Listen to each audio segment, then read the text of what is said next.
अस्सलाम वालेकुम प्यारे बच्चों, ये हमारा हिस्ट्री क्लास 7th है, चैप्टर नंबर 4 है। तो हमारा है सब topic the Mughal empire in the 17th century. तो आज हम इसका सेकंड पार्ट पढ़ने जा रहे हैं। कल हमने इसका फर्स्ट पार्ट पढ़ा, अब सेकंड पार्ट पढ़ने जा रहे हैं इसका। तो फर्स्ट पार्ट में हमने देखा कि जो मुगल एम्पायर होते थे वो उनकी एडमिनिस्ट्रेशन, उनका मिलिट्री पावर वो बहुत ही पावरफुल था। लेकिन जो यानी मंसूबदार थे उनको ज्यादा सैलरी दी जाती थी। लेकिन जो प्राइमरी प्रोड्यूसर्स होते थे, यानी प्राइमरी प्रोड्यूसर्स मैंने आपको कल भी कहा, प्राइमरी प्रोड्यूसर्स बोलते हैं फार्मर्स को। तो उनको बेचारे वो सफर कर रहे थे, उनको बहुत प्रॉब्लम हो रही थी, उनको वो बेचारे गरीब से गरीब होते जा रहे थे। तो जो अमीर होता था मुगल दौर में, जो अमीर होता था वो अमीर होके चला जाता था, और जो गरीब होता था वो बेचारा गरीब होके चला जाता था। तो वो जो गरीब हुआ करते थे वो परेशान हो जाते थे। इस वजह से वहां के जितने भी पीजेंट्स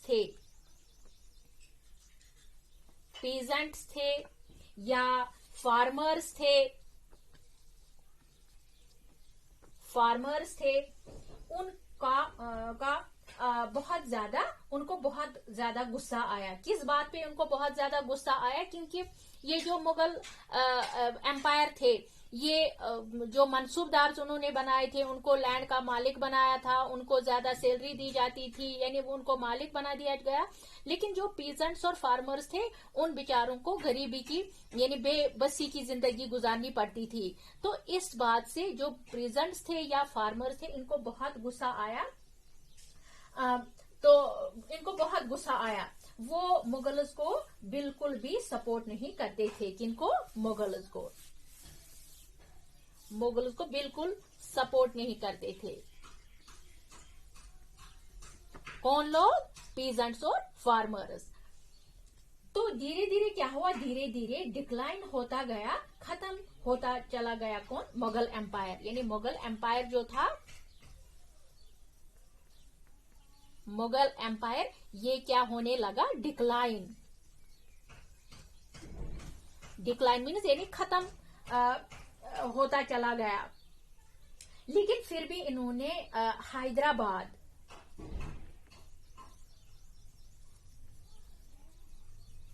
हैदराबाद और दूसरा है अहवान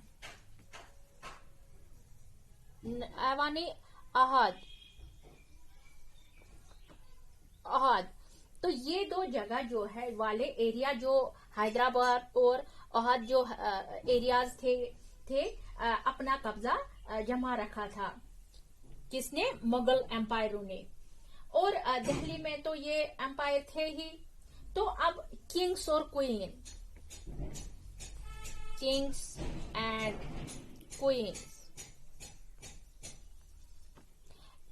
क्वींस के यहाँ पर बताया गया है कि जैसे मुगल्स ने इंडिया पर रूल किया था, ऐसे ही काफी जगह पर और लोगों ने रूल किया था। यानी मुगल ही नहीं थे जिन्होंने इंडिया पे रूल किया था, बल्कि बहुत सारे एम्पायर्स थे, बहुत सारे लोग थे जिन्होंने इंडिया पर अपना कब्जा जमा लिया था। तो यहाँ पर एक कंट्री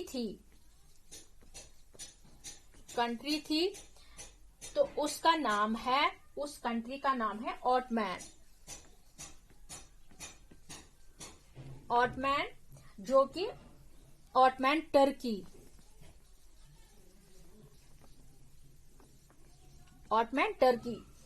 यहाँ एक सुल्तान, कौन? सुल्तान जिसका नाम था सुलाइमान, सुल्तान सुलाइमान, यानी उसका नाम था सुल्तान सुलाइमान था, जिसने ऑटमैन की स्टेट पर पूरा रूल किया था। किसने? सुल्तान सुलाइमान ने। कहाँ पे? ऑटमैन पे। उसने पूरा अपना रूल जमाया था और अपना पूरा राज यूरोप तक फैला दिया था। किसने? इस सुल्तान सुलाइमान ने यूरोप तक फैला लिया था। उसने इस सुल्तान सुलेमान ने, इसने कहाँ कहाँ, उसने हंगरी,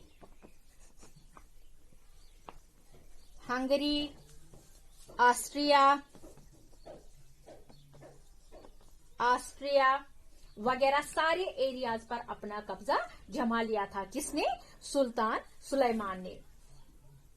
तो और उसकी जो आर्मी थी वो बगदाद आर्मी, किसकी आर्मी? सुल्तान सुलेमान की आर्मी जो थी, तो उन्होंने क्या किया? बगदाद और एंड इराक वाले एरिया में अभी अपना कंट्रोल कर चुकी थी। कौन?